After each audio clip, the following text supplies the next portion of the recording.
Hello and welcome to the first in a series of live streams where I'm intending to build this little beastie, the Revell 144th scale Type 21 U-Boat with full interior. I'd just like to say thank you first of all to everybody who's come in already to watch this inaugural episode. I can see we've got Athol in, we've got Panzer in, we've got Dave Markey in, we've got Scott in. So thank you all for joining me today.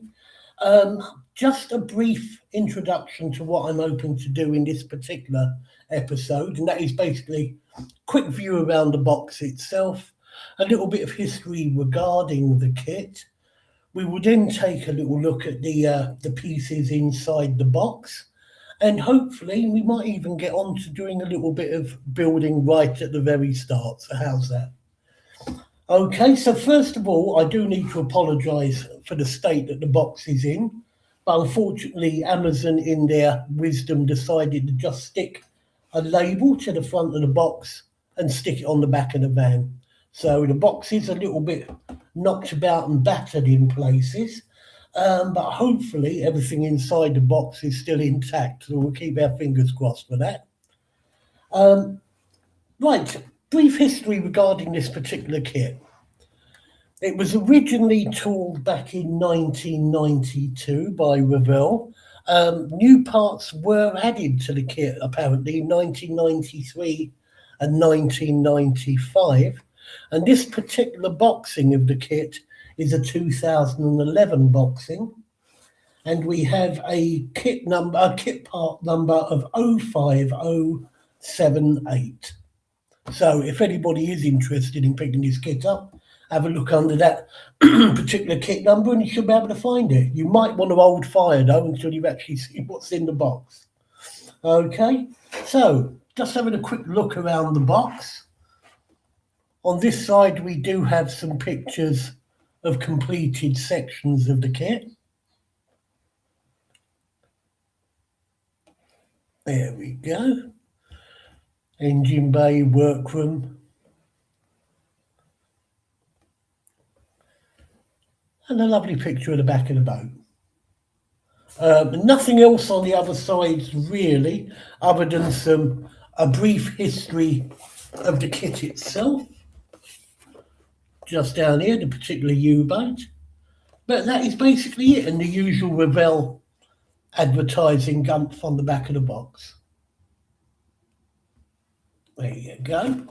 So, without further ado, let's have a look and see what we actually get inside this particular kit. I have already cut the sellotape at the end, but I haven't had anything out of the bags at all yet. So, let us take a look, see. There we go, let's put this here. Anything else in the box? No, nothing. Right, so let's take a look at this. Okay, as per usual, you've got the Revell little booklet style instruction sheets. Several of them. It looks like they've just done them in pages, loose thread pages, and left them all separate.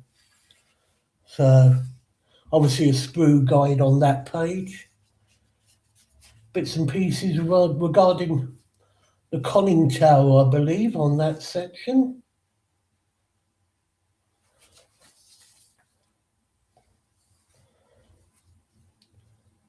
I mean, I don't know why Revell always insisted on these really thick lines just to point where the piece goes. As long as it's a line and it's accurate, I don't mind. But sometimes they'll point to places like this and it's still not 100% clear where the part is meant to go. Oh, hello, decals there. And there we go, that's going to be section 1 down there. And it looks like, let's have a look, that looks a bit like the hydroplanes at the front of a submarine. It looks like they're saying do not glue, so you might be able to fold them in and out. If that is the case, I might actually build them in the fixed position because I prefer them like that. I find that pieces that, are built to move in and out on occasions just fail at some stage.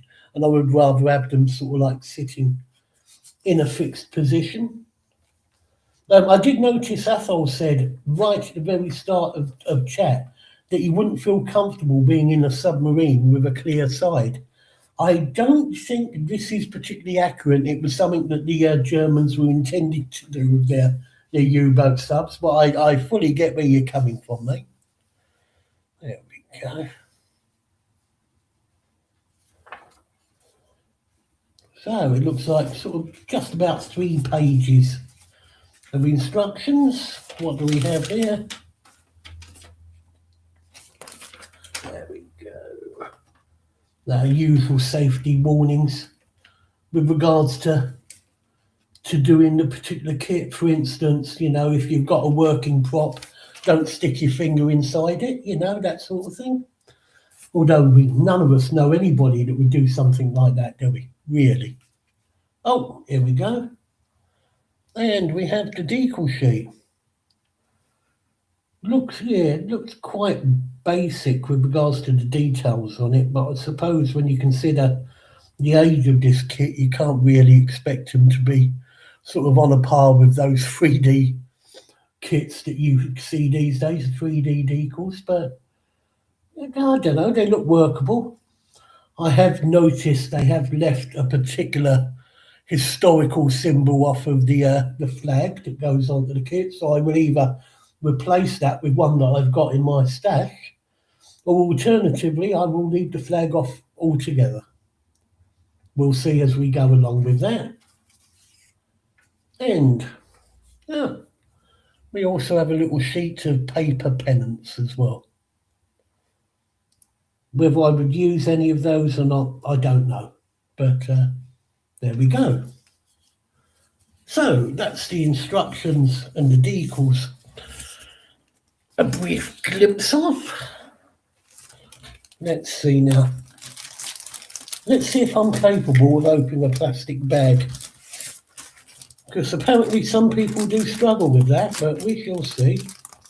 So there, lovely. Well, that wasn't too much of an issue, was it? Right, let's just get these parts out. He said, try not to pull the lead of his camera. There we go. Right, nothing loose in the bag either, so that's a good sign. Pop that out of the way. Right, let's take a look at these. Oh, that's strange. They've decided to bag up one set of parts separately, but left the other 2 sprue frames as they are. So we might as well have a look at the ones already opened first. And obviously start with the business end of the kit, which is the hull itself. It looks quite clean. I can't see too much flash or anything on there. That's obviously the full side. And we have, let's turn it around, it'll be easier. There we go. We have the interior section. At least they've bothered to support it with sprue struts on the way. And there we go. Not too bad. And it looks like they've put a little bit of detail on the rear interior as well, which will be handy because it means you don't have to at least consider scratch building it. That's all telling me to keep the plastic bag for keeping sarnies in. Yeah, well, plastic bags do come in handy, mate. There are a little bit of sprue nubs on the inside. In fact, there's some really big ones here and here, so hopefully when they come off, they're going to be on the side that's going to be facing inwards anyway, so you shouldn't see these ones too much. Might just have to do a little bit of work on the ones on the inside here though. They do seem to be sort of like down in a position where you might get away with it at least. So that's the whole sides. Now what else we have here? Okay, looks like we have the deck pieces, top and bottom. And the sides of the conning tower as well. Now they look, yeah, they don't look too bad. I would say they've probably gone a little bit deep in places. No steps there are very, I don't know whether you can catch that, but they are very high. Just here. I might need to knock those back slightly just to make them look a little bit more realistic. And we've got the parts for the stand here, and it's got a little plate on the side of the stand so you can actually put the details on as to what the particular kit is. Got the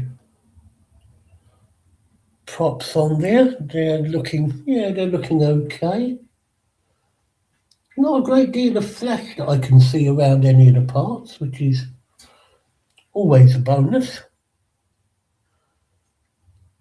I mean, I'm not sure how they'll look in scale. They might be a little on the thick side, I don't know.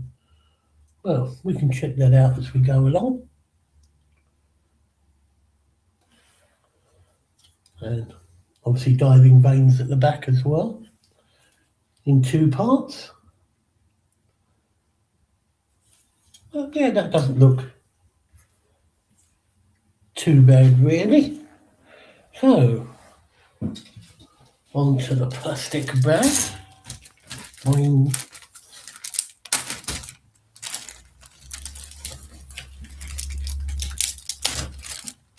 There we go.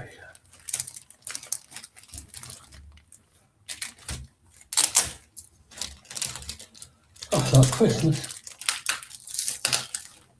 Far too much cellophane. There we go. Let's get that bag open. Lovely. Right, let's take a look at these. Make sure that bag's empty. There you go, Ethel. I've got 2 damaged bags now. I'm a happy camper.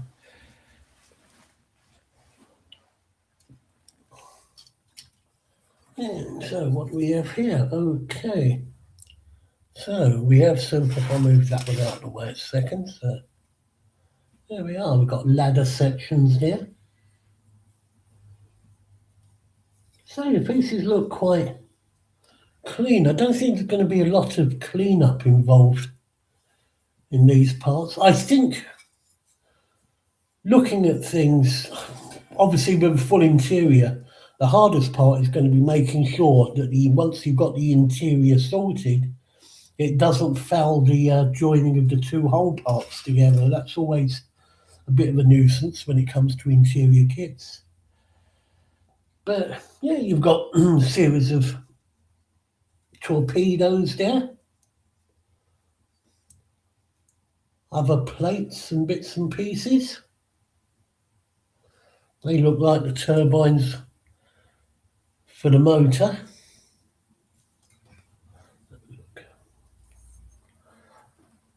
Yeah, they are pretty clean, both sides. They don't feel greasy either. They feel quite clean. A little bit of interior detail again on that section. Yes, that doesn't look too bad really. And on to the final sprue. Let's have a look.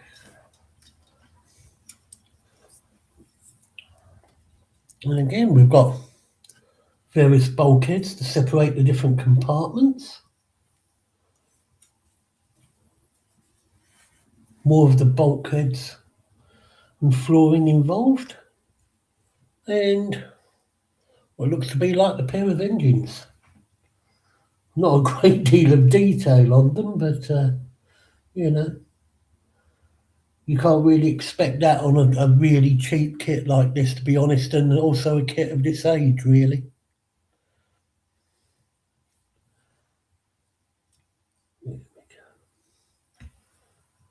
So what else we got down here?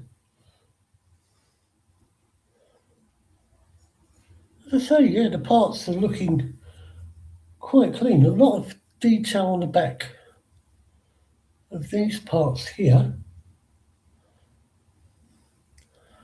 which will be nice if you can pick those out with a nice little detail brush. And other odds and ends. And that is it basically, just 4 sprues of parts. One thing I have noticed though, just going through this kit, they haven't provided any deck railings. Now I noticed on the sub itself there were railings that ran round the perimeter of the deck. Let's see if I've got the box close to hand. You might just be able to pick them out. But you've got these railings along here.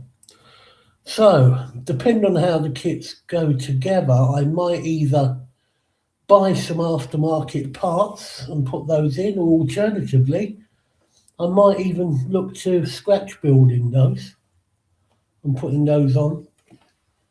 Obviously, we've got a long way to go before we need to worry about that, but yeah, we'll see what we can do with it. One thing I would ask, while I remember, and I meant to say this right at the start, to be honest, is if you've got any questions or comments regarding what I'm doing with the kit at any time, just if you could, in the chat, if you could just start your message either CCC or QQQ, I'll be able to then just pick those out, because I'm not intending to read through all the chat. This is meant to be basically a build stream rather than sort of like, general chat stream.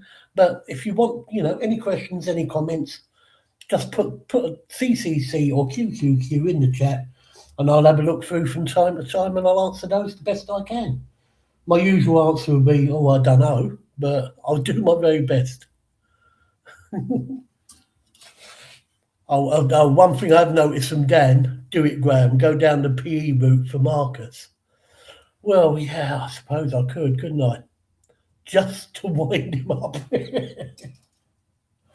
Okay, so let's have a look-see at the instructions, the starter instructions, shall we? See if I can find the first page, and there we are, straight away. Okay. So what we're looking at there is 1, 2, 3, 4, 5, at least 6 pieces. And they are meant, yeah, it looks like they're not meant to be glued into position. Some are, some aren't. So I might actually build that in a fixed position, as I said, because I think it would be good basically to have it fixed and not to be able to move it in and out all the time and basically potentially damage the piece and lose it inside. Because once the boat's stuck together, with this being the front hydroplane section, from what I can see, it's going to be very, very difficult to get to it and put it back in position. But yeah, let's take a look. I might actually get these parts off the sprues and get on with a bit of building. Now, true to form,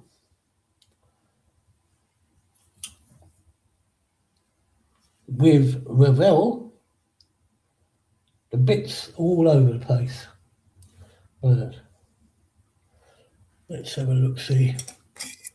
I have 5 and 6 here. We'll get those off first. Sorry about the knocking and rummaging about here. I've got a little box with the tools that I think I might need beside me, so let's put these off. Double check. So I don't cut off a nub that I need.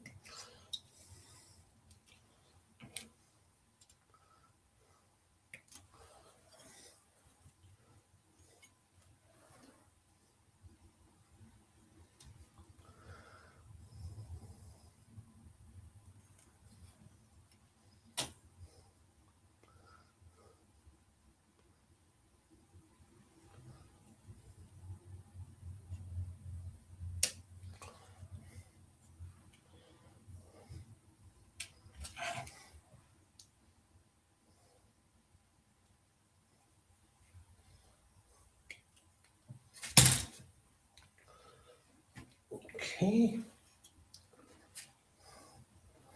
Couple of parts here. Where are we? What's next?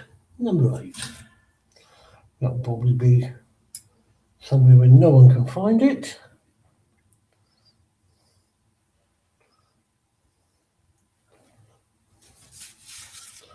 Those others one side a sec. Not on that sprue.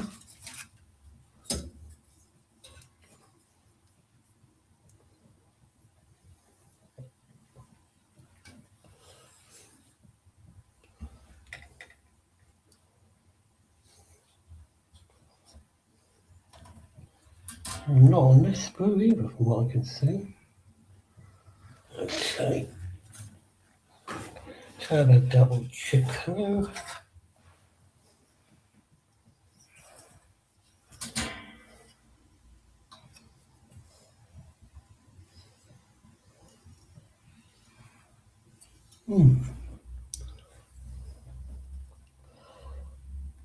I must admit the numbers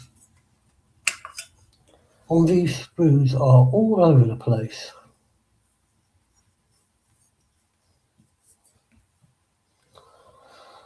But that, of course, is the joy of modelling, hunting around for the pieces that you need. So look again.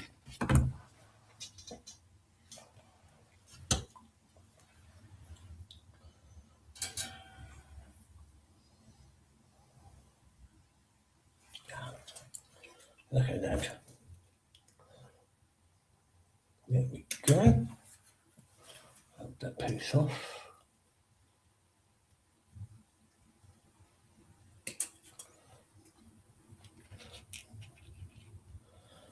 And what else we need?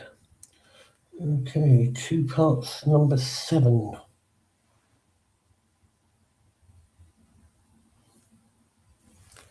Okay.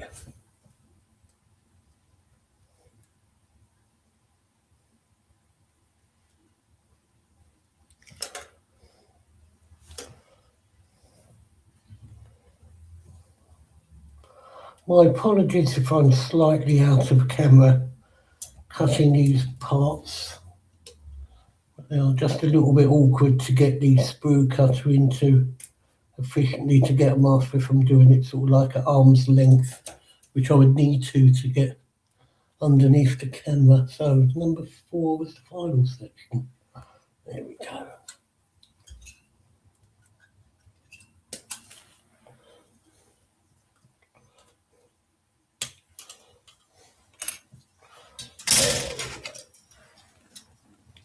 Right. And I've noticed that one part has already broken off one of the vanes, which is useful. Let's get this coming down a little bit. Just that has broken off of there. As you can see, it should be joined like that piece. So that should be in an upright position on there. So I will get that stuck on in a second. Get it repositioned. Come here. If I disappear like that, it's because the piece is on the floor, and we all know what that's like.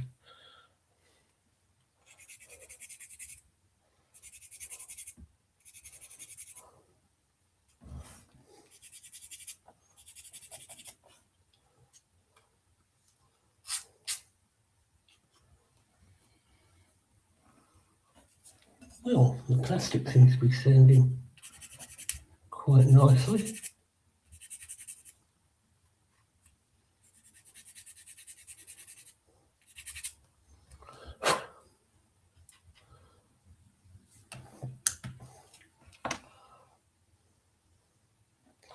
Needs to do with a little extra trim up on the knobs.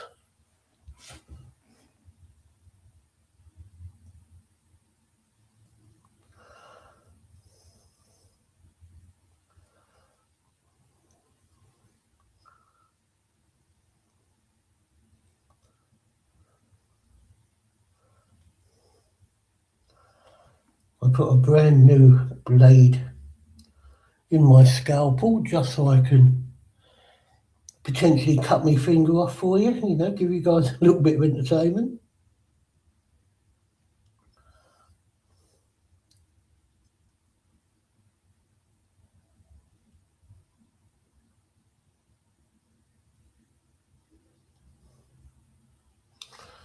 I might be able to get away with.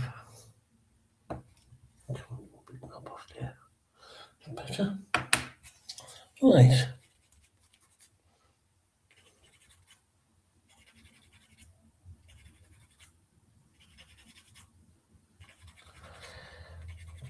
One thing I think I will be conscious of through this entire build is to make sure there are no pieces of plastic at all sticking out that shouldn't be. As I say, I don't know how fine the tolerance is going to be when it comes to putting the two hull parts together. So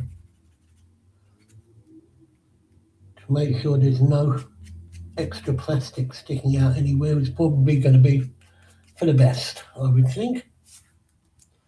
Let's look at this piece.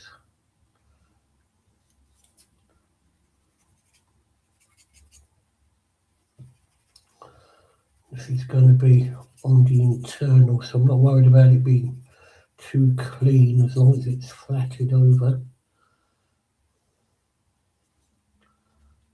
That should be okay.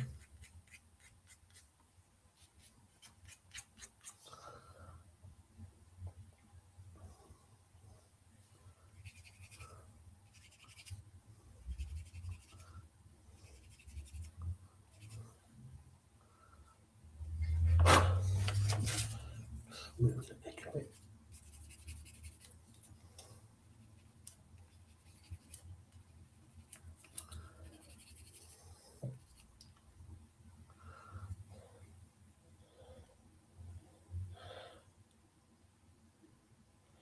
I see parents are saying those railings would only be fitted when the boat was in harbour.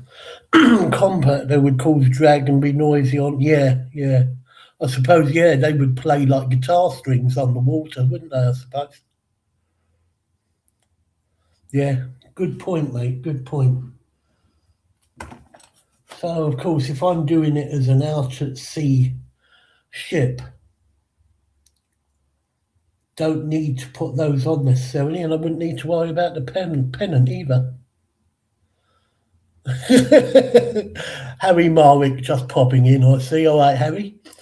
See if you produced any blood spatter yet. Well, no, not yet, mate, but, it's early days yet. Right, let's have a look at this piece.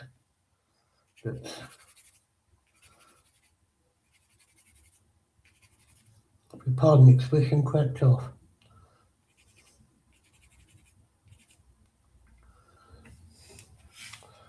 Now, let's have a look, see if this has to fit.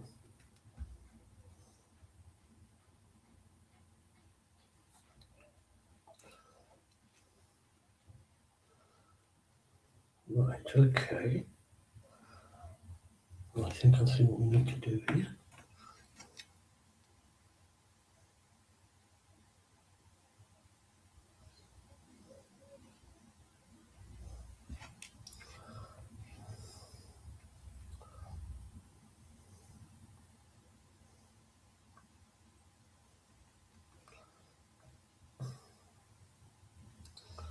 Okay. Basically needs to fit in that position there. Right, okay. I'll clean you up slightly.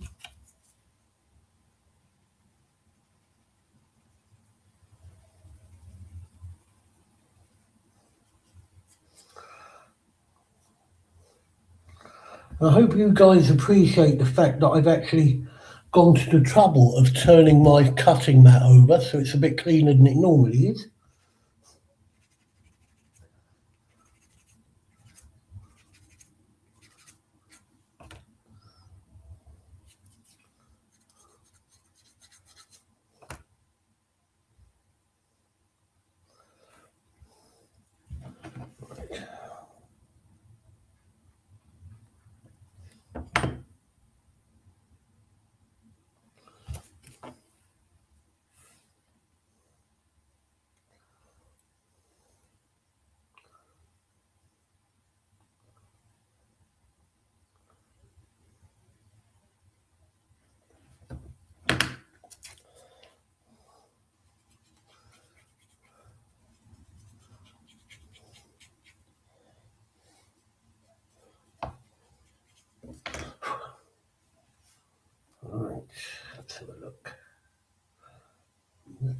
cleaner.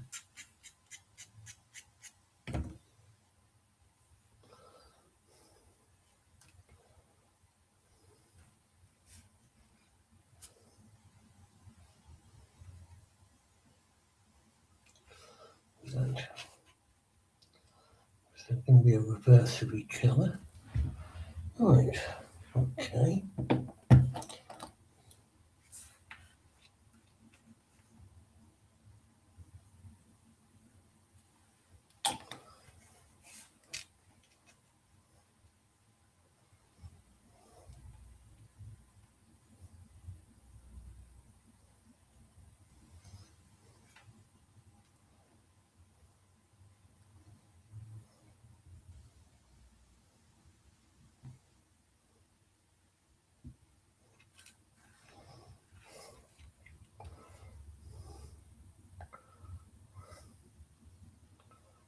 Side angle.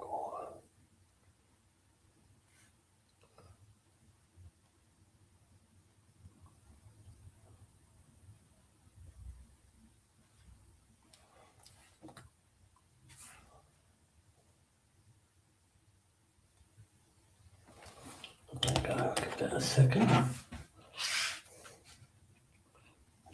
Come here. Stick on when I'm talking to you.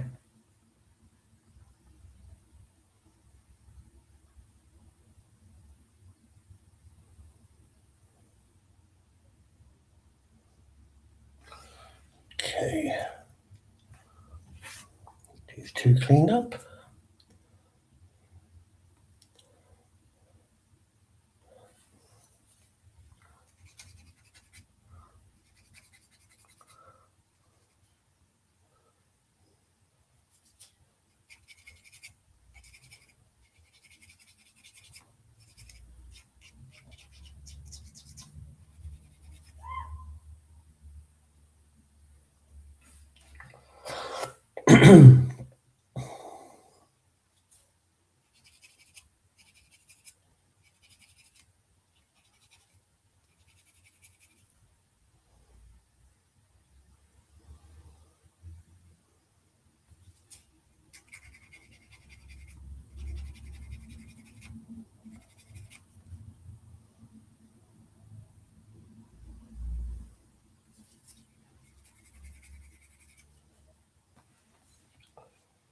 Nice.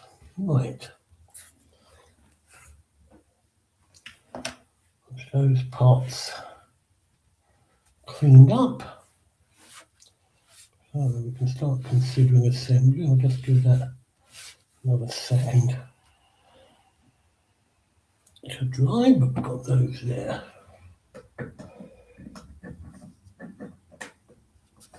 Right, now,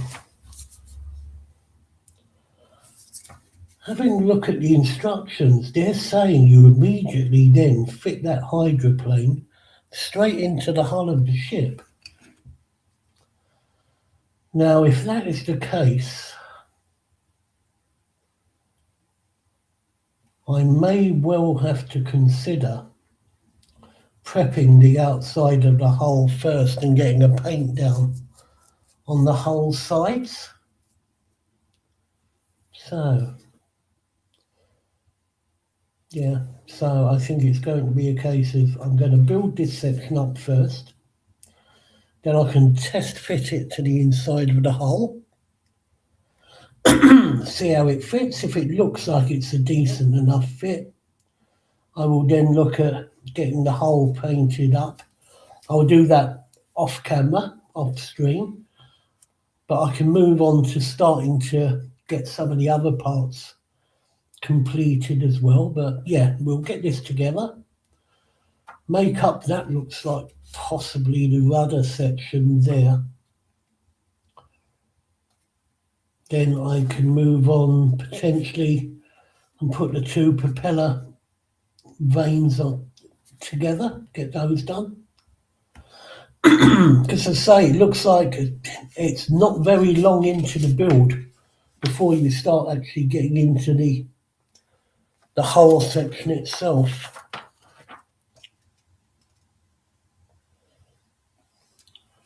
Yeah.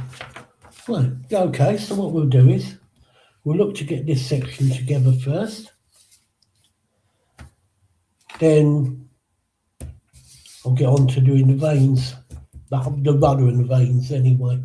So we'll go parts 1, 3 and 5, I think. So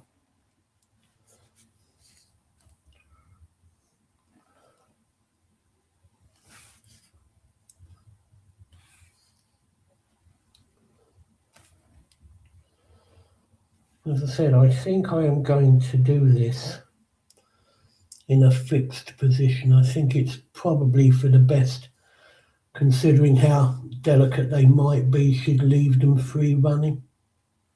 So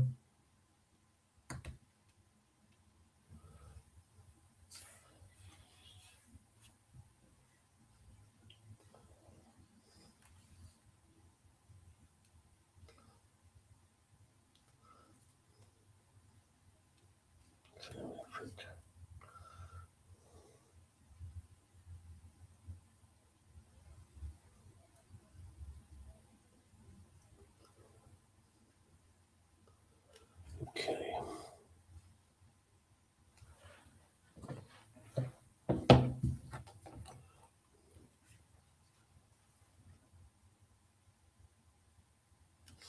A little bit under there.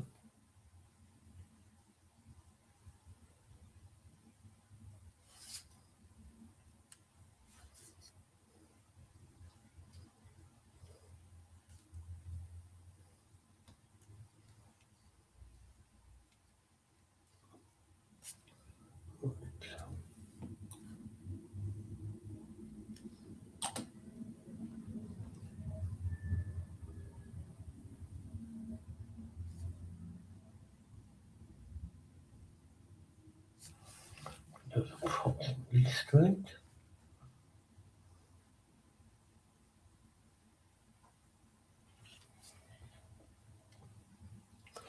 Give them a second.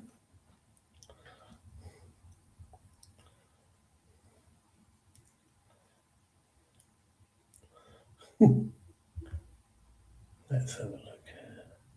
Have a quick look through chat, shall I? Let's have a look, see.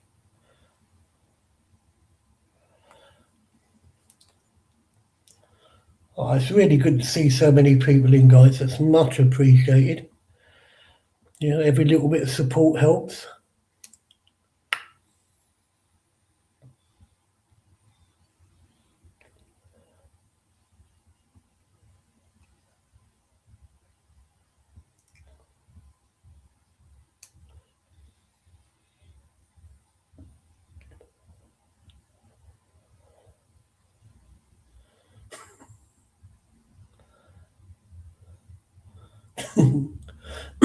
Pans are the glass sides were so you could see the pretty fishes swimming past or the incoming torpedoes and depth charges. Well, yeah, I don't mind the little fishes swimming past, but the torpedoes and depth charges are something like you could probably do without coming in, to be honest.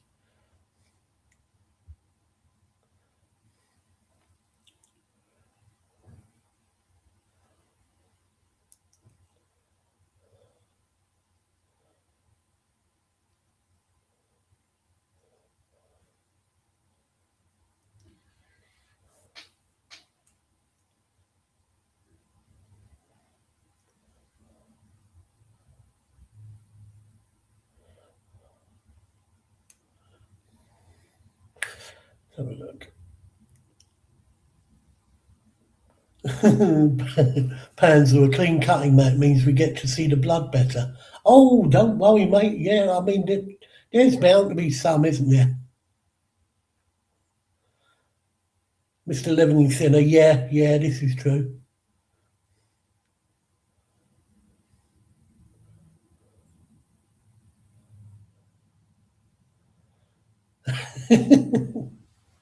Yeah, to me, extra fin will basically take the lines off anything, mate.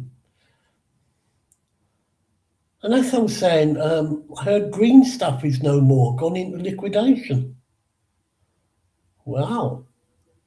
I've not heard anything myself, not seen anything on YouTube about it, but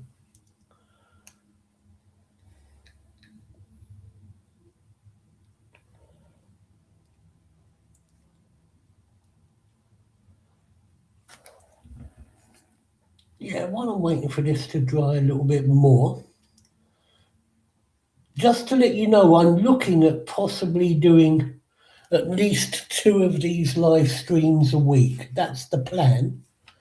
Um, I'm hoping that the Monday 11 o'clock one will be a fixed time. One thing I can't guarantee due to real life commitments is the time or the day each week that I do the second live stream. I'm hoping to sort of like go for a couple of hours for each stream. That's the plan anyway. But yeah, I'm thinking potentially this week because I don't think there's many live streams on a Friday afternoon, are there, to my mind? I know you've got John Alec on sort of like 7:30 in the evening on a Friday. I don't know if anybody in chat can remember if there are any on a Friday that could potentially sort of clash with anything I'm intending to do. Please let me know. Yeah, and from on the basis of that, what other people are doing, I'll decide when I want to get my stream done. Oh, Dave Mark has got another bloody kit turn up for his stash. Have you got enough room in your house for these, Dave? To be fair, I mean, you're getting through quite a few, aren't you?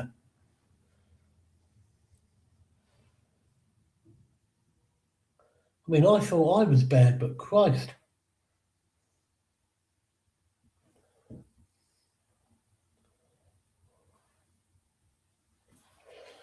While that's drying, I'll get another couple of parts fitted up.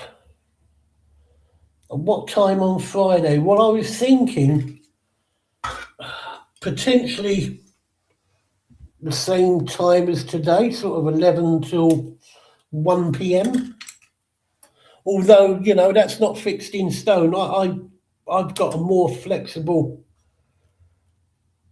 timetable than anyone else, I think. I mean, I don't work anymore. I'm a retired chap, so I can sort of be as flexible as I need to be. Yeah, Dave, we know you've got 1 or 2 kits, mate. 1 or 200 would be nearer the mark, wouldn't it?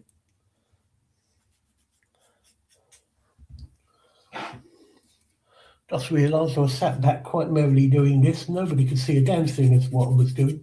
That's one thing I will have to get used to, is actually doing things like this in front of the camera rather than not behind.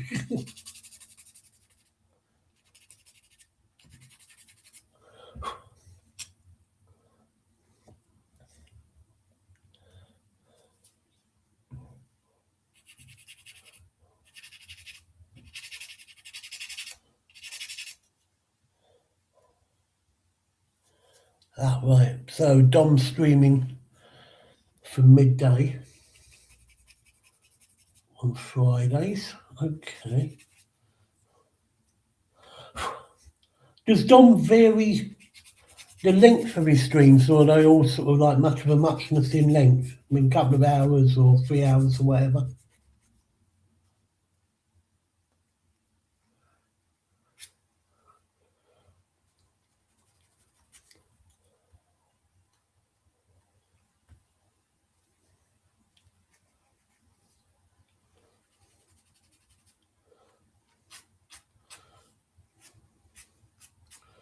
I mean, there is nothing stopping me sort of streaming pretty much any time.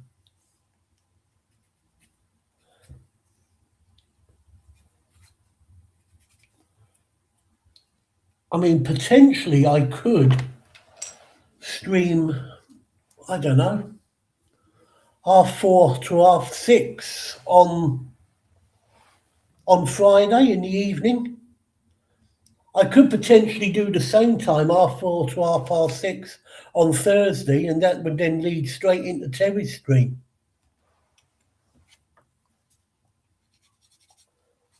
That's another option if that's what people would like if they want to sit there for 4 hours solid, or at least 3.5 hours solid, watching me.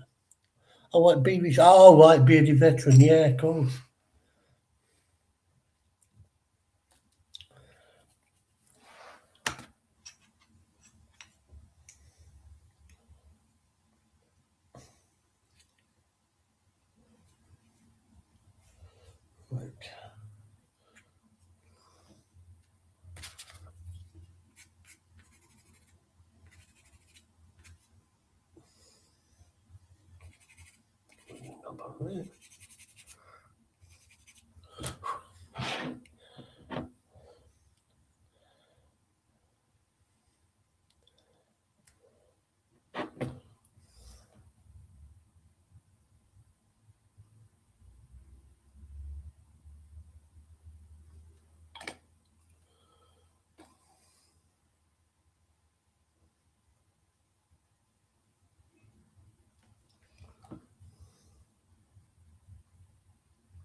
Right. Isn't it the way you think you've got absolutely everything out that you need, and then suddenly realise you haven't got any damn pegs or anything out to hold parts together? Sorry for the noise here, chaps. This box is a bit tight. There we go.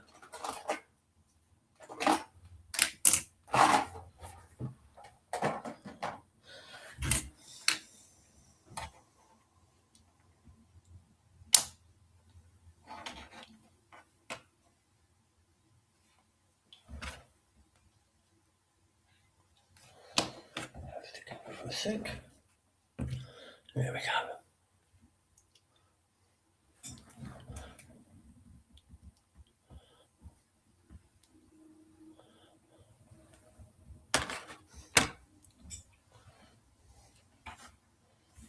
Okay, let's get back to this section. See what we have here.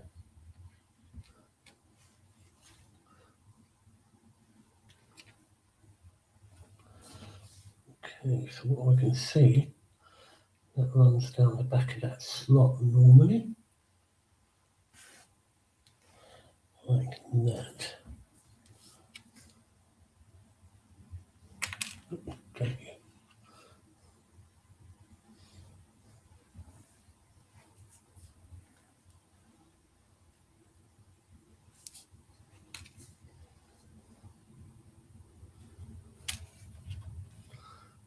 Looks like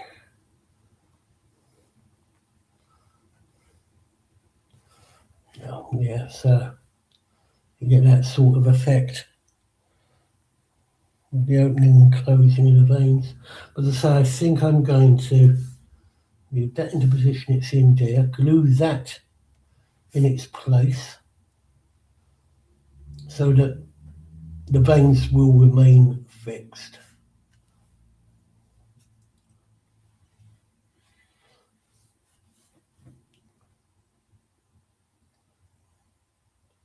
I mean, in theory, I could have just glued those veins into the little slots that they're in, but obviously this bit at the back here will give it a little bit of extra support. So if I glue this on position first,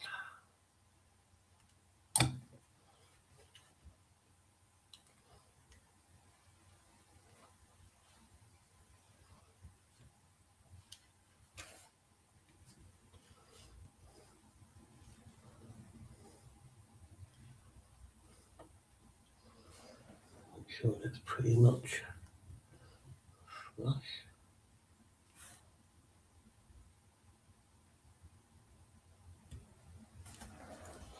Give that a sec before I move on to the second one.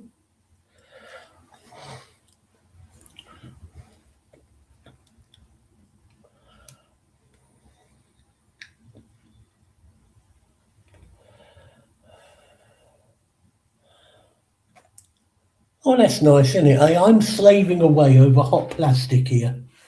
And there's Panzer talking about the virtues of of having a second portion from the cheesecake plate. I mean, really. What's the world coming to?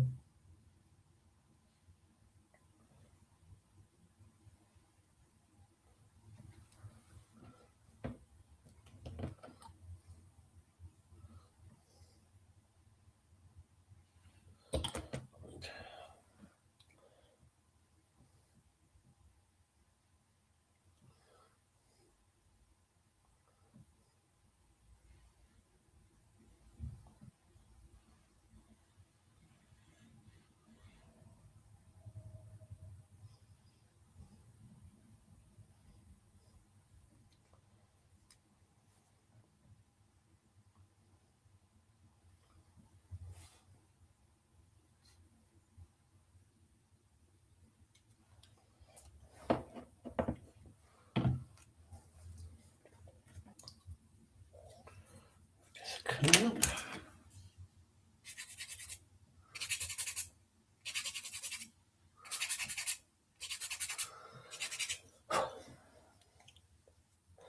Tell you what, just for the Australian viewers, why don't I just stream at sort of like 6 a.m. UK time?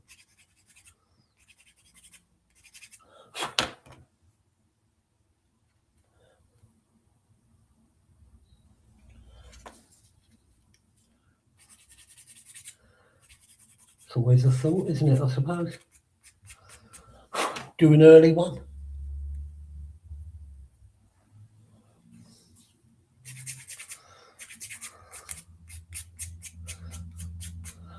I can't believe there are 9 lunatics out there actually willing to watch me sit and build something. That's amazing. Much appreciated, but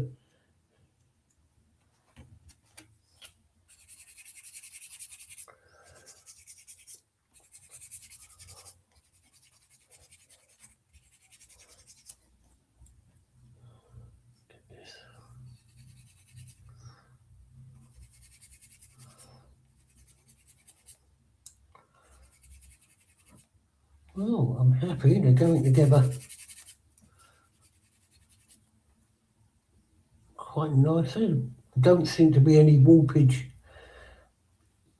in any of the parts that I've dealt with so far. So I'll keep my fingers crossed that that continues.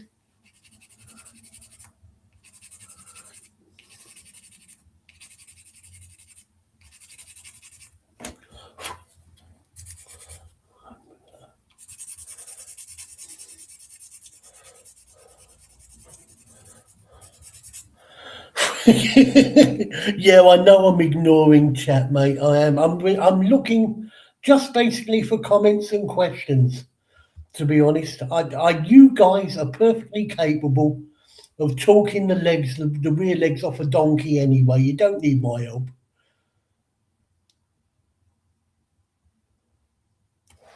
Ah, we've got TBG in as well. Hiya, mate. Thanks for popping in.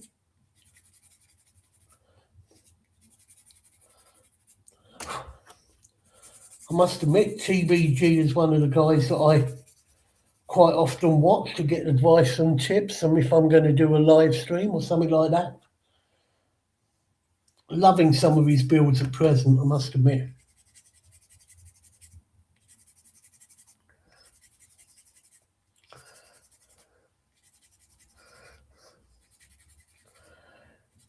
Although TBG is one of the reasons I will never, ever, on a live stream or in anybody else's streams, build a Harrier. Because he would rip me to shreds.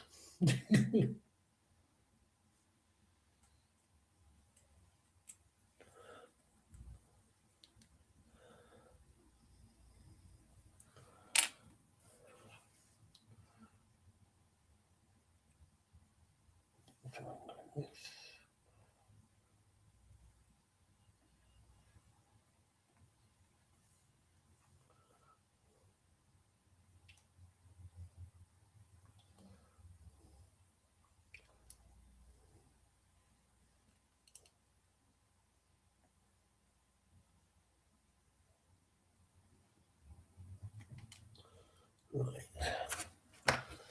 Nice little flat on it.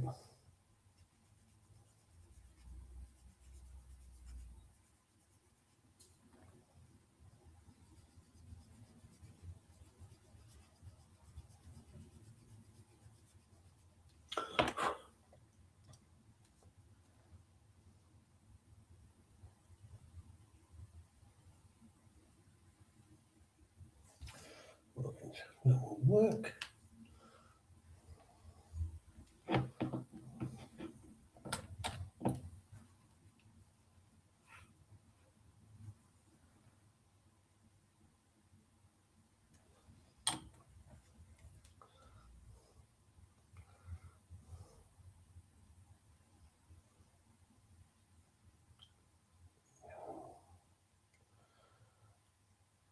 Being as this piece is being a bit of a nuisance, what I'm going to do is I'm going to tack it with a little bit of Tamiya extra thin, get it in the position I want it to be in, and then once it's holding station, I'm going to use a little bit of super glue just to strengthen the joint.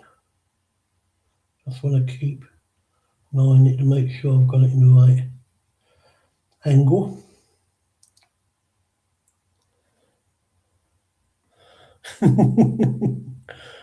Yeah, TBG, I give Terry grief on the area because it's fun. Yeah, I know.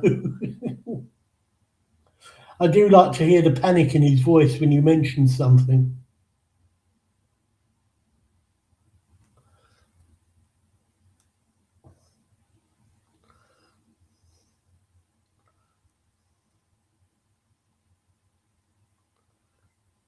Raised up paint slightly.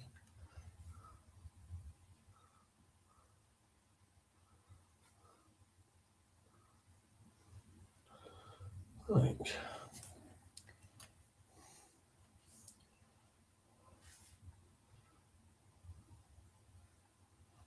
Sick. I've got any zapper gap.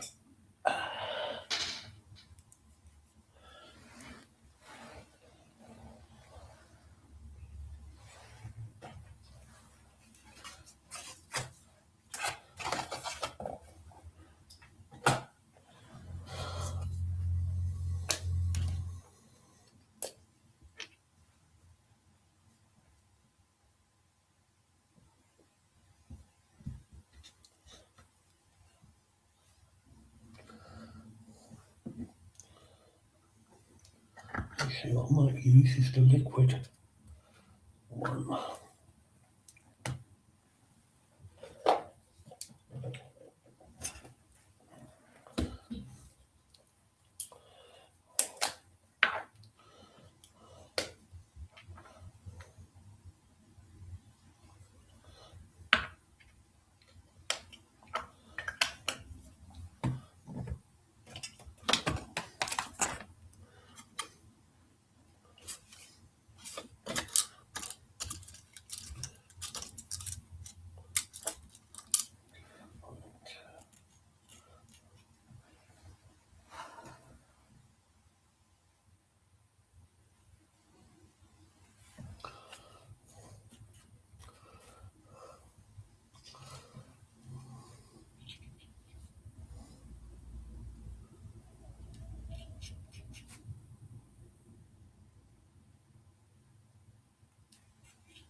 Tiny little bit of zapper gap.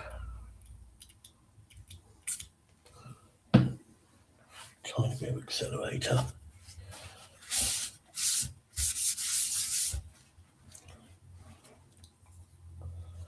That should all that in place. All being well.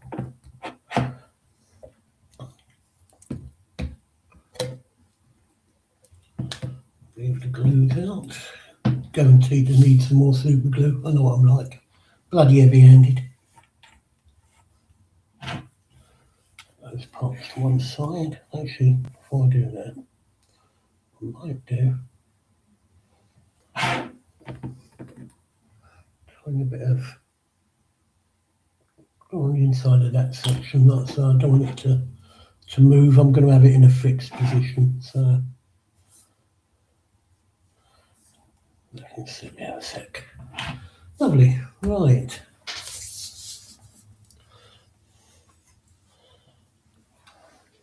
Let's see it getting on to these parts. I mean, obviously I've put that section together for now. That's drying off nicely. So onto these pieces out of the way so I don't damage them. Time to go sprue hunting again. Right, so parts 14 and 15. Oh, lucky. Right in front of me.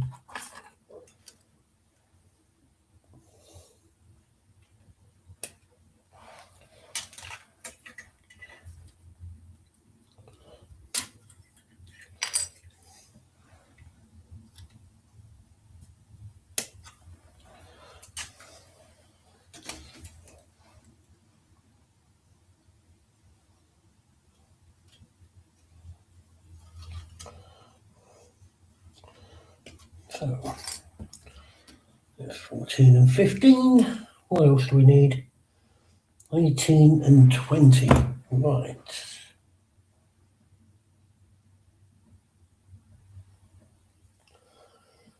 20 being the prop.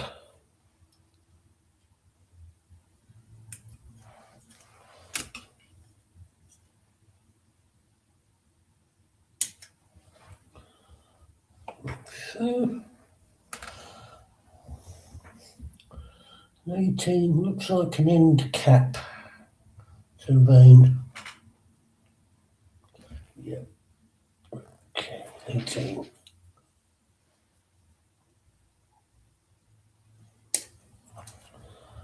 There we go. So that's those 4 pieces. There we go. Let's get them where we can see them.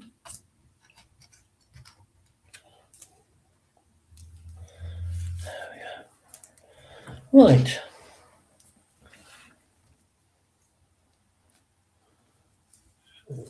We're looking at those 2 parts going together like so. Prop fitting in like so. And the end cap. Oh, right.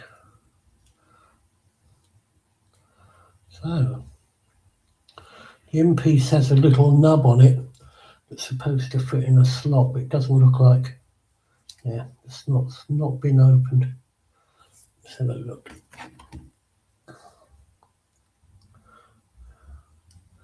Should have your slot open at all times, that's what I say. Here we go, cutting towards me thumb, chaps. Get ready for the blood to start squirting.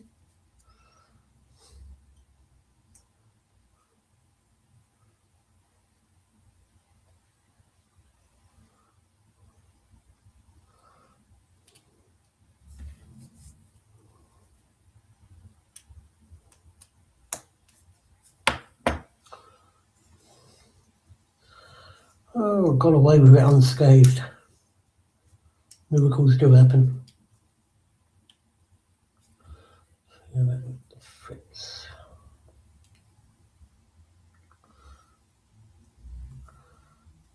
Actually, I think once I've got the nub down on that, that's pretty much flush. That's pretty good. Okay, so let's give these a clean up.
Yeah, that should fit quite nicely, really, quite flush.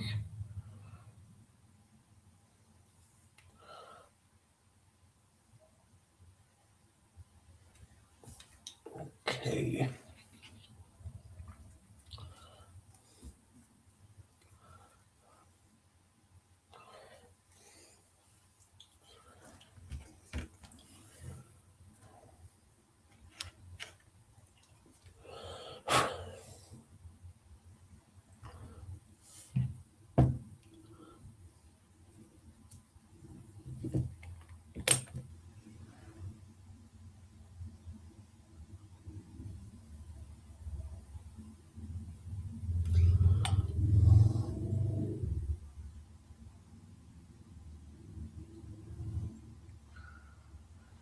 You know, I sometimes wonder how the hell I got any models built before I discovered Tamiya Ecstasy. I used to love using the old Humbrol tube cement, you know, sort of like spidering and stringing absolutely as far as the eye could see. Then I discovered Tamiya and I thought, oh yeah, that will do me.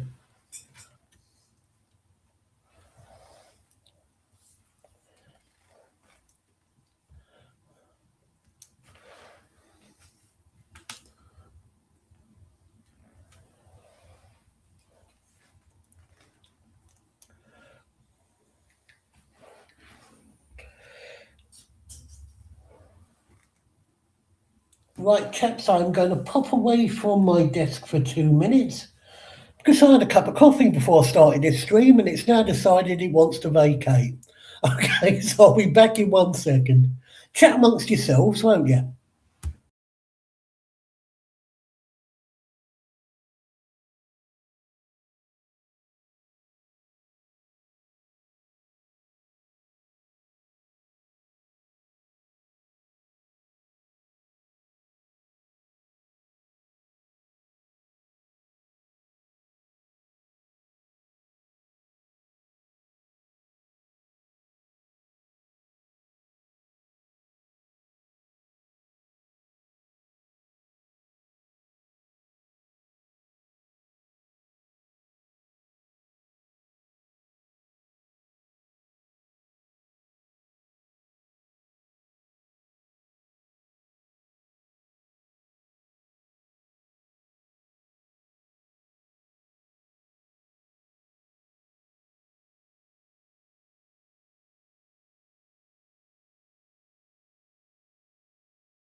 Right, I'm back. What are the joys of having an old man's bladder, eh? I don't know.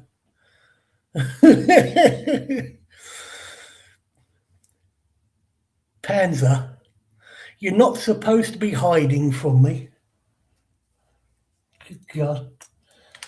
God, it's bad enough having to put up with myself without having to put up with you, mate, I'm telling you. God.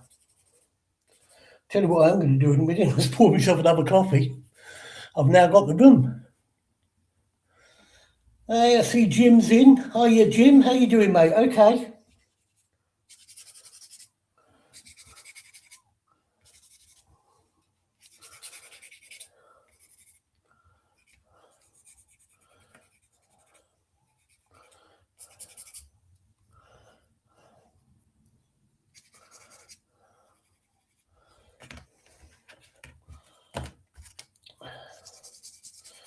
And if you guys want to see how the Western Wessex helicopter turned out in the end, I have put up a very brief short of it, showing sort of like elements of the build and the final result.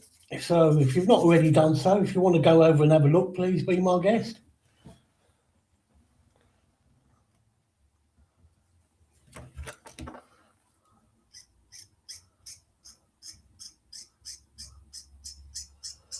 And that squeaking noise, Athol, is not a bloody gerbil, all right?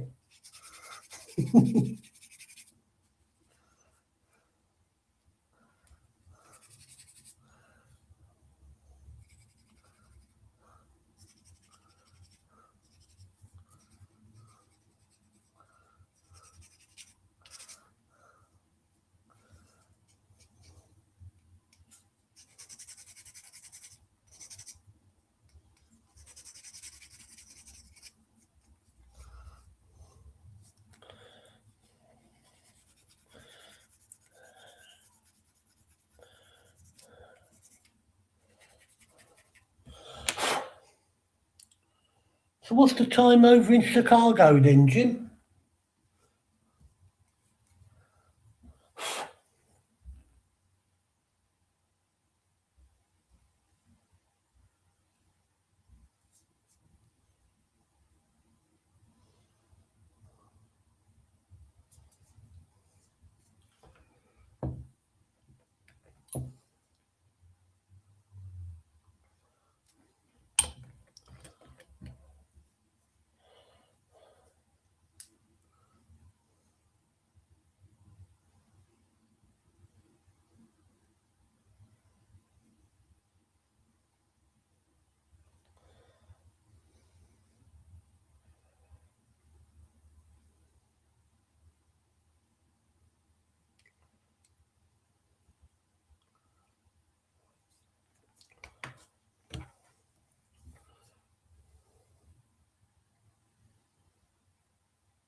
$6:15, good God.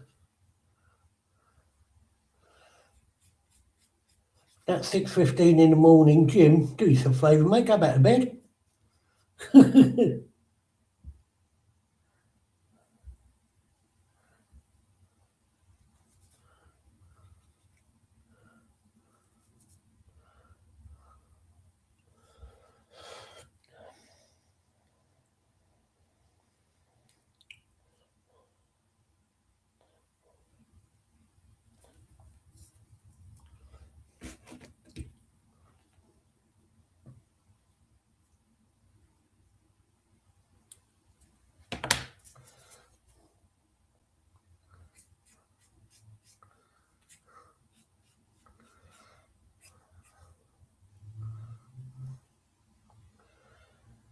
Does anybody in chat have a good recommendation for a brass coloured paint to do up these props.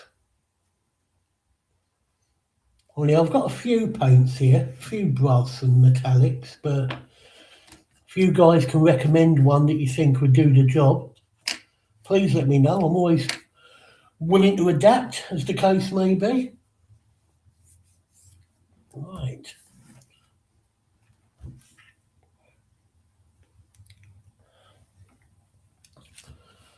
Okay, let's get the second one put together. I'll leave that prop off for now, because it'll make it much easier to paint it up separately.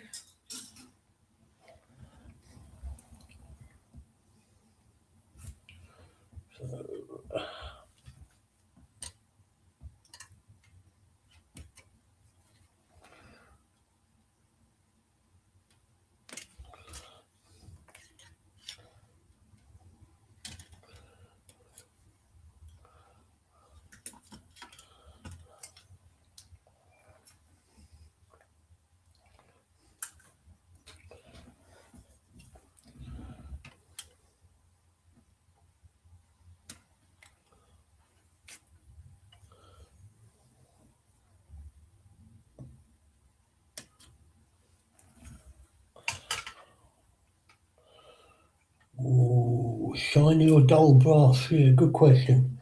You know what? Being as most of this sub, the externals on this sub is going to be sort of like pretty bland greys, I would say a shiny brass, to be honest.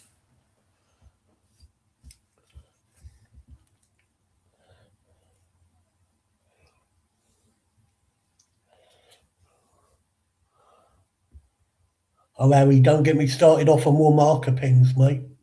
Good God.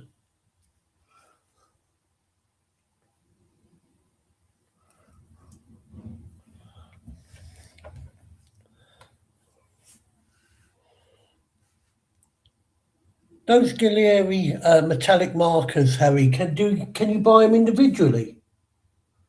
Or do they just come in sets?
Oh, right, in sets, right. Any idea roughly how much they are, mate?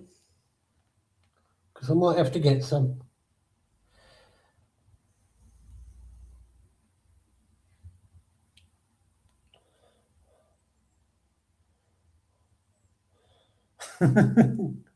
You got all the paint sets. Good God. No stopping some people, is there, Harry?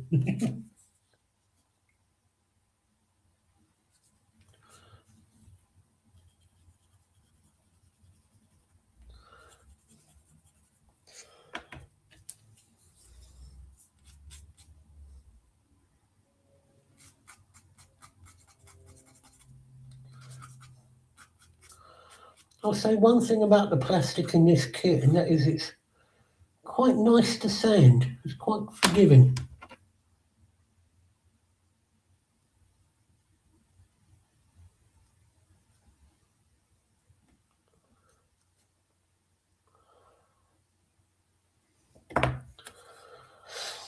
Oh, while I'm pottering away here, I want to thank everybody who actually took the time to have a look at the poll and vote on it.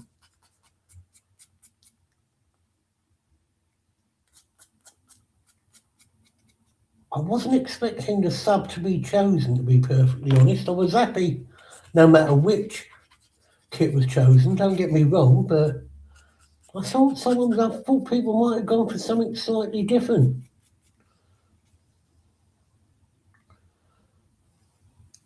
In my heart of hearts, I was hoping you were going to go for the £24 on Amazon. Cheers, Harry. Thanks, mate. Ah, Baby Cakes is in. Hi, Baby Cakes. Hope you're well.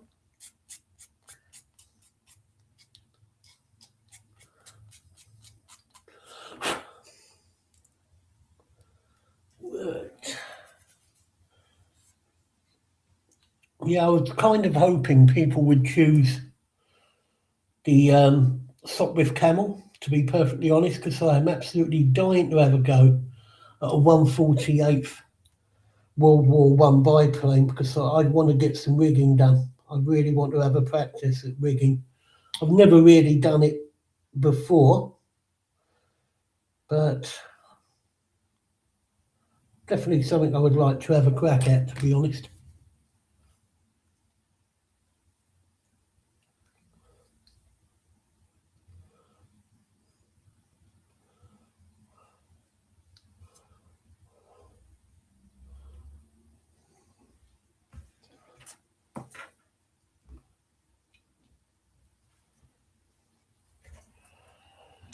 Woo! We have flying pieces, chaps. Always a bonus. There we go. Behave yourself. There you go. Give you a minute.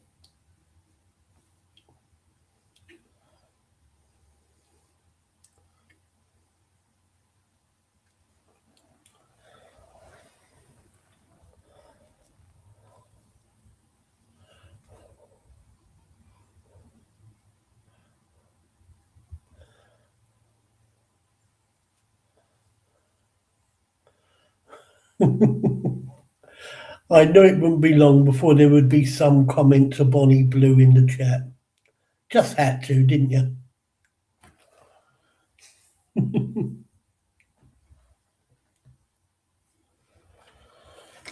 Right.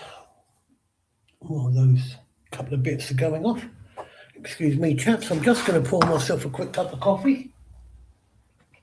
Hopefully my bladder will be able to stand it till the end of the stream, so I don't have to go disappearing off again.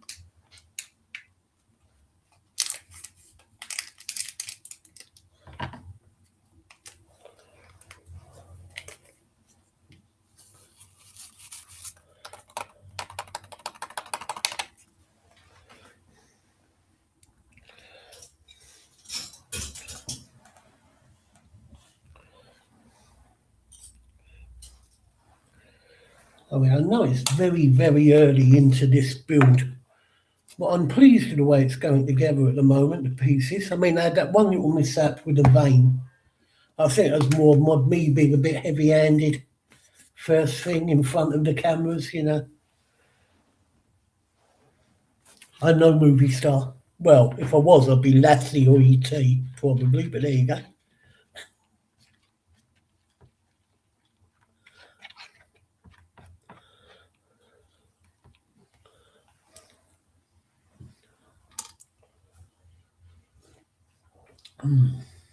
Caramel cappuccino, anybody?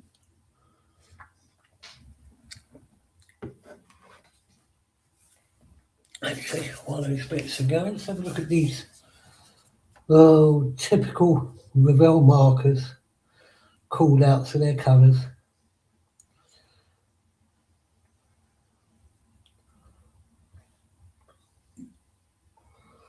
Yeah, lots of different shades of grey, basically. I don't think there's 50 shades, but it's getting close.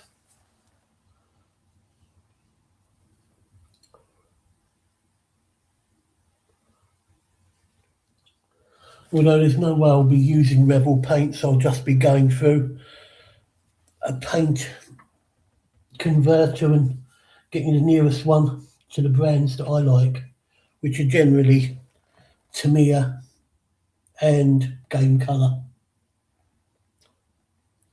Or should it be Model Colour, sorry.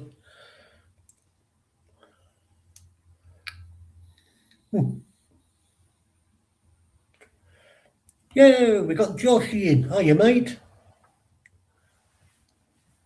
Oh, and Joshy, that Facebook message you sent me regarding that show that's on, I am actually away during those 2 weeks.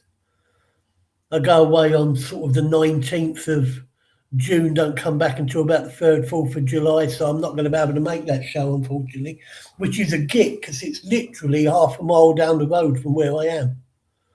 So if you'd like to get in contact with them and ask them if they can postpone it or have it a little bit earlier, I'll quite happily go.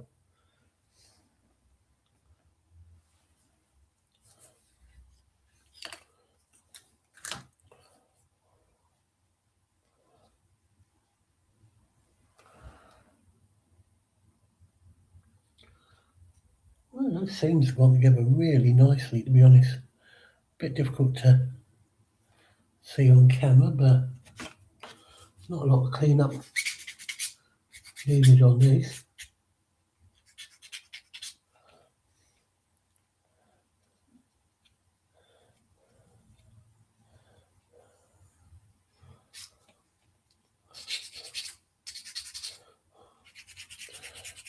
The 401st Panzer, it sounds like a bloody American Air Force flight, doesn't it? Remember the 401st?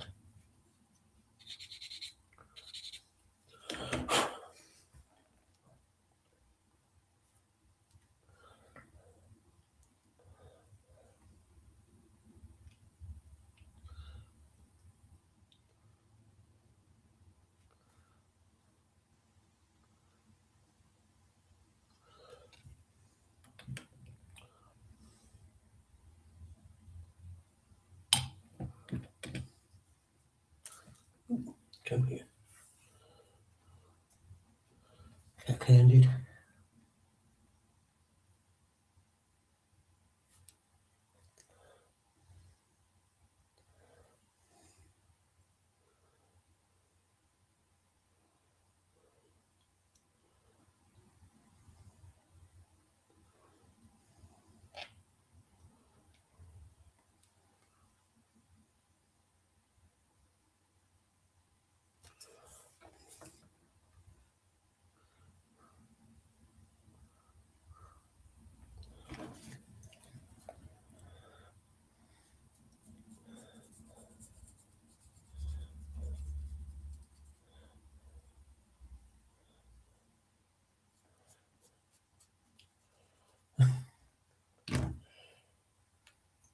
Yeah, Josh, if you want to change that date until, I know it's short order, mate, but can you get them to do it tomorrow afternoon?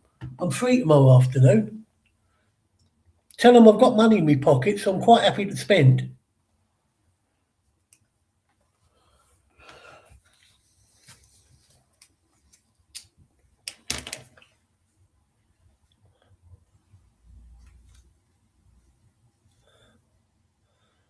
Oh, hello, Josh is off with his over ears and over theirs again.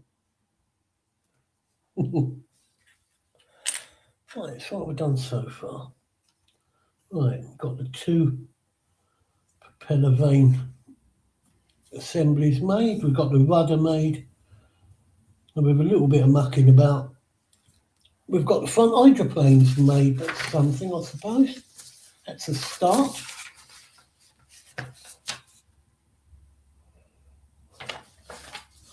Oh, something I have just noticed, if people did want to put the railings around this kit, they'll give you a count out with regards to distances, etc. to put them in.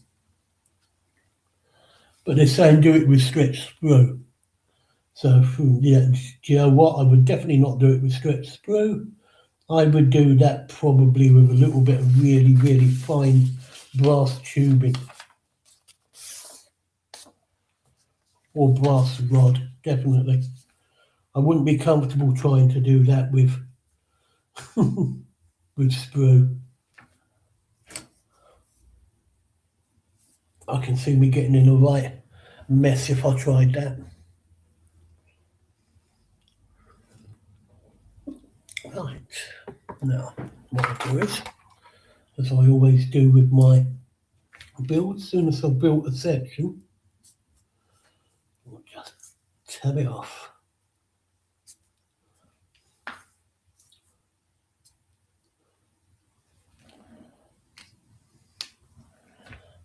Just so I know where I am. Okay, so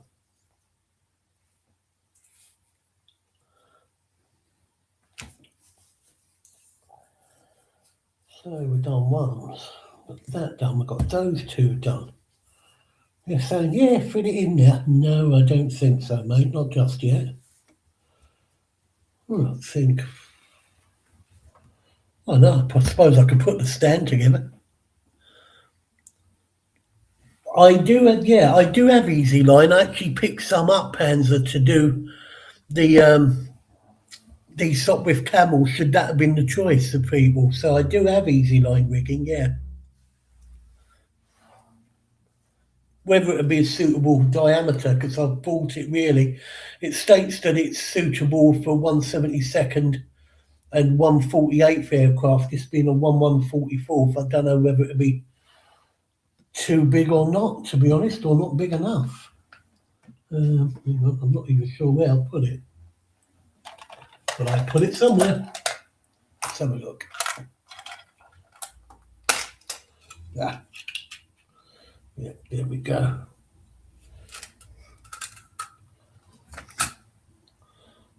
Here you go, mate. That's the, I mean, you can barely see it. Just about catch it in the light. So, yeah. So, yeah, definitely got myself a spool. And then you lot decided you wanted to see me build a submarine instead. How dare you?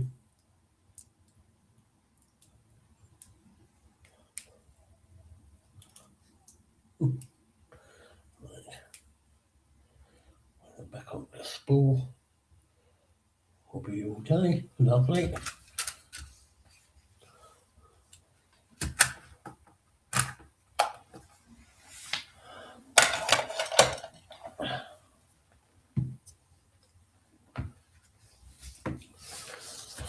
Right, what I might do is, what time we got? 25 minutes. Evacuate the college.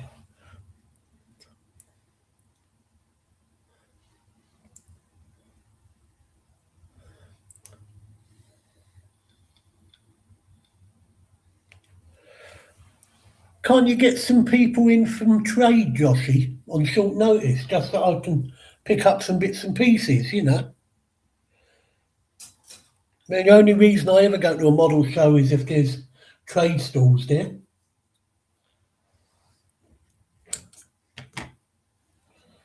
Right, where have I hidden them? Hidden me cutters somewhere, knew it. God. If I was organised, I'd be dangerous, you know.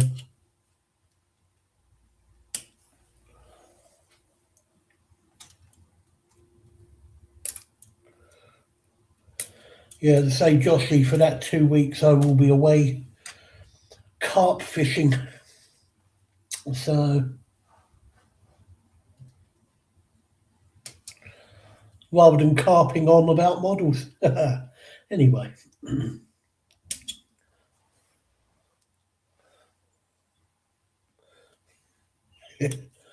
Dan, the fact that you might be expensive, mate, doesn't surprise me in the slightest.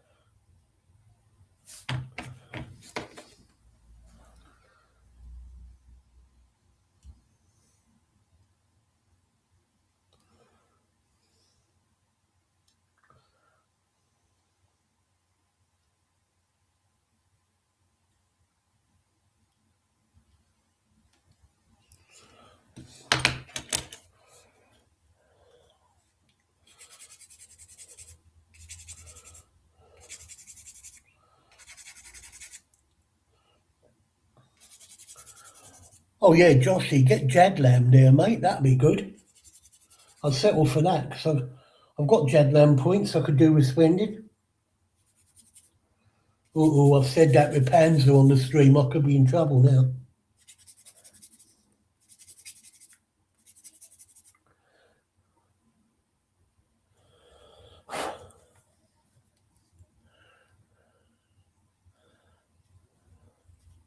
Carp fishing. No, carp with a P on the end.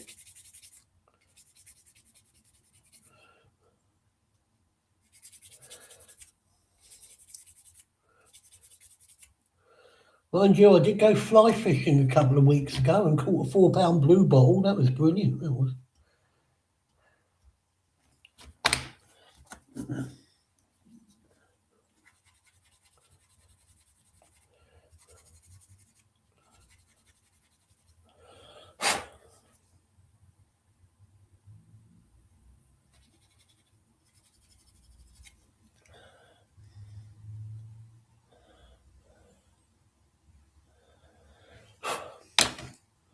Oh, hello, Josh. Who's it grubs up, mate?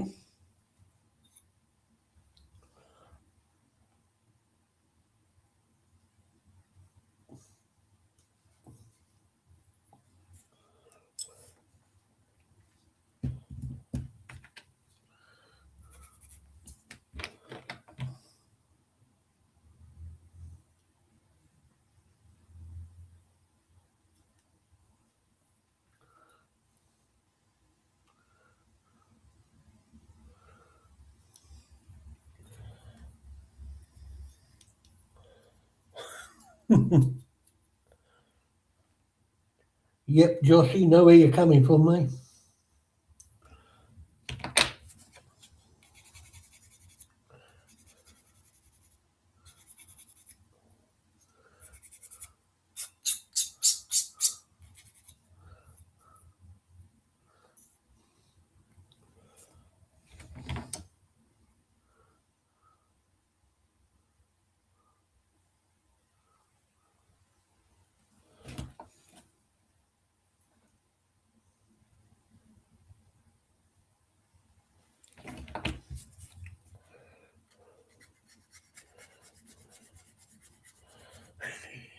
Oh,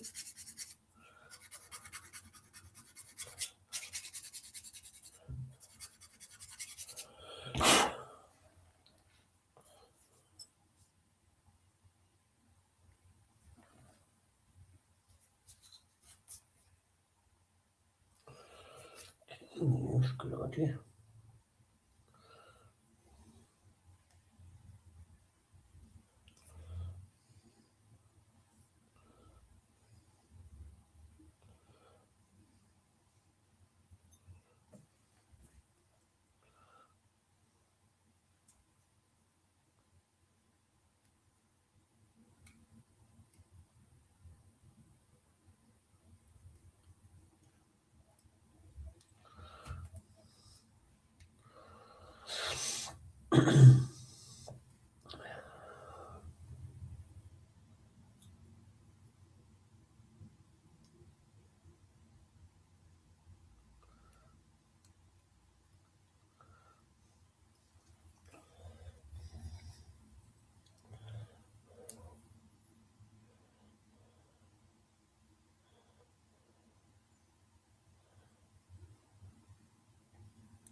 My bestie, J.R. Hartley. Oh, yes.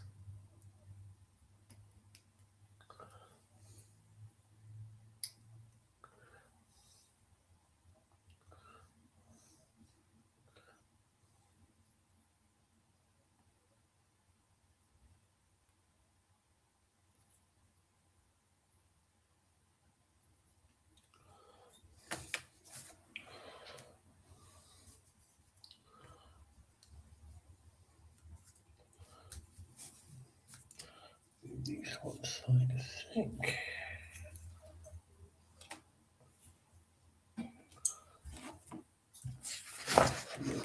Oh, there we go. It's a rather dinky little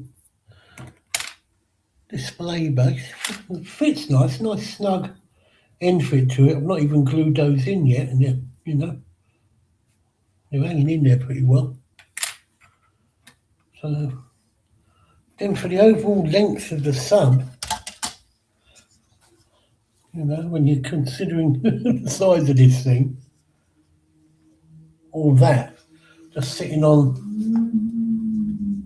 there, well, I suppose, yeah, it's balance, just about. I think I would have probably gone for a slightly longer stand if I'd been designing this kit. There you go, that's just me being a nuisance. Something apparently that I'm really good at, according to my missus.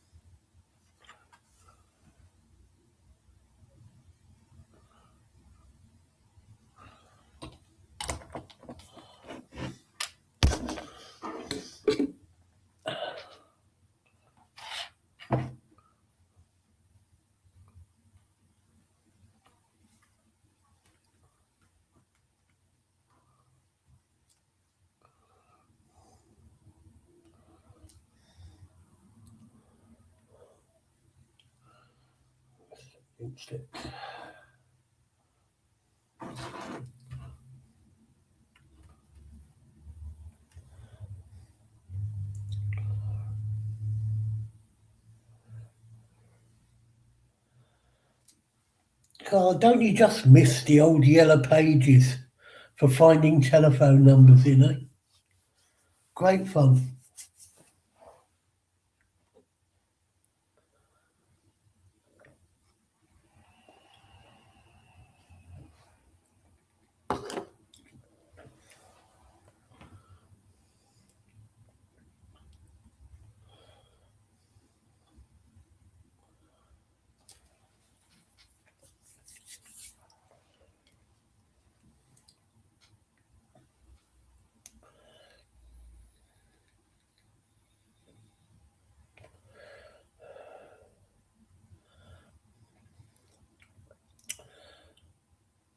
Okay, Dan, so what are you long-term storing?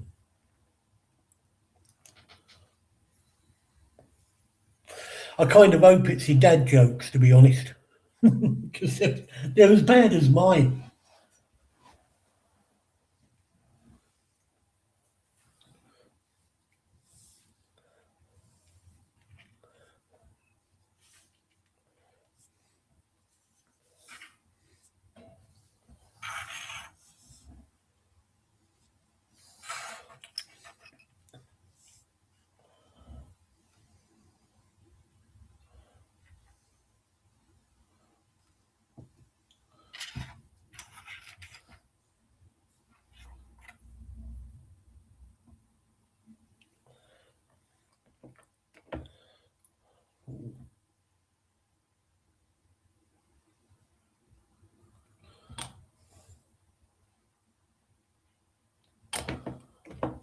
Oh, tinned and dry goods, fair enough.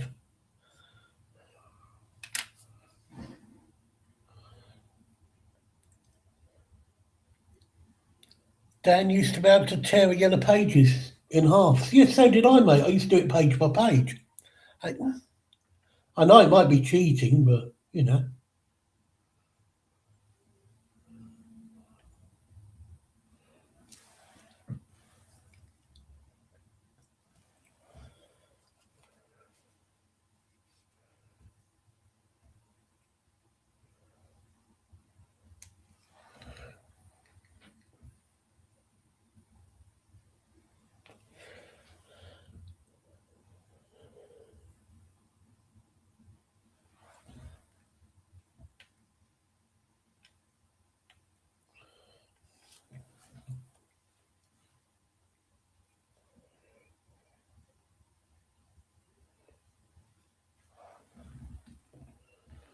Right, so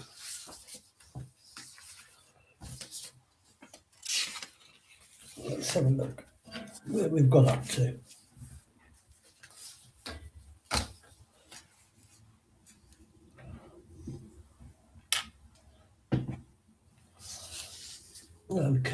done the front hydroplanes, put together the rear rudder, put together both prop supports, put together the base. Not a lot, but it's all slow going first off, isn't it?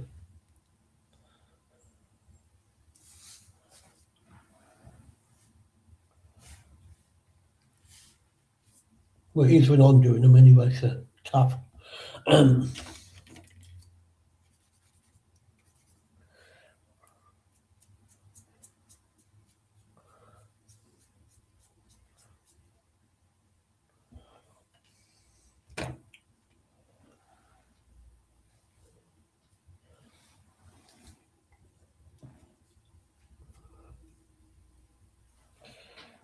Let's have a look at this.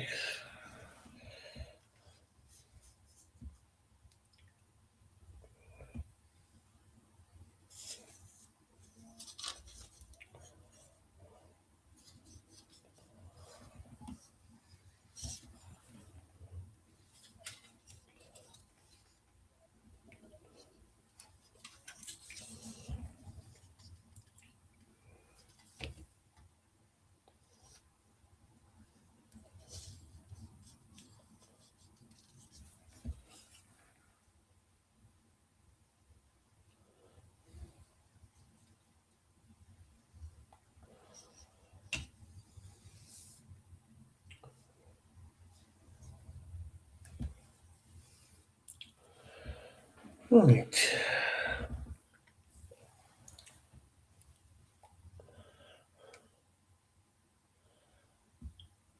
I'm not going to answer that one, Dan, because I know the answer to that joke. I will leave it for other people to say.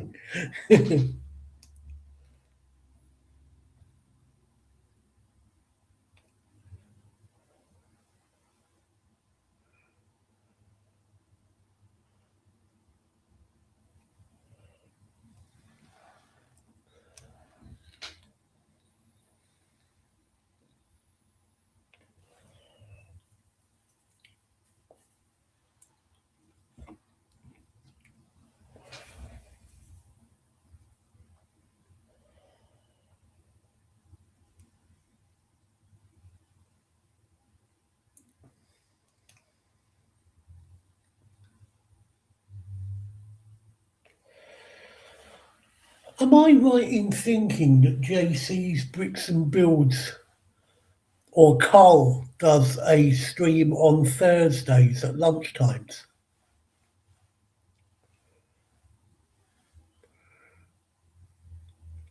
I think it's Carl, isn't it, on a lunchtime on a Thursday?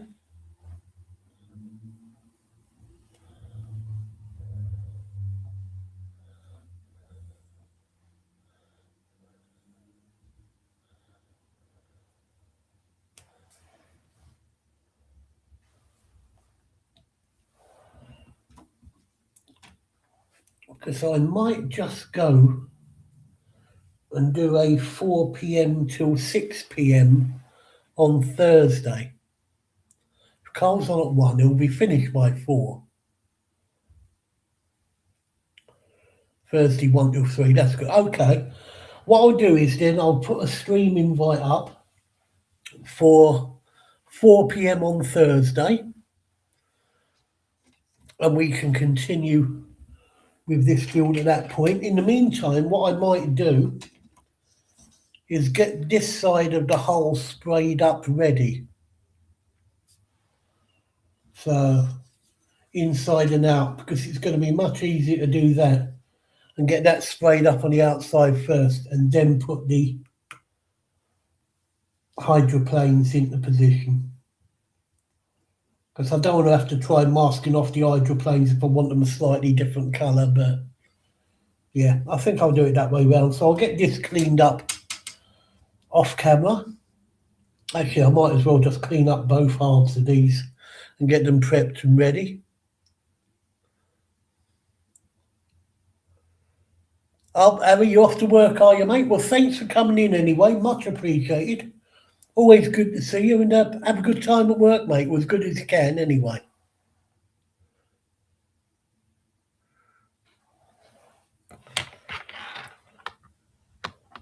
Well, Dan, if you're actually on a run on Thursday at the time that I'm talking about streaming between 4 and 6, just tell them they'll have to change it for you. You know, you've got to prioritise these things.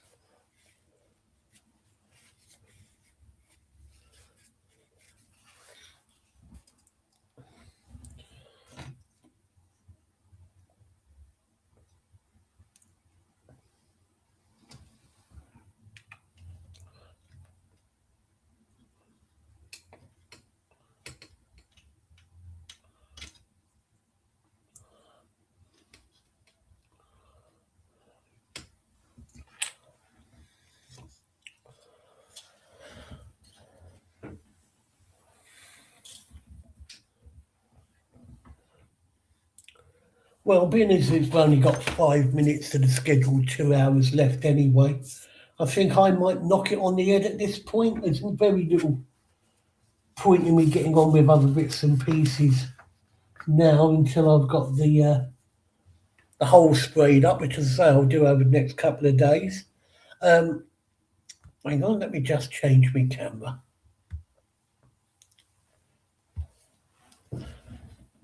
Hello, it is I. Right, yeah, what I'll do is I'll put up a stream for 4 p.m. on Thursday, UK time.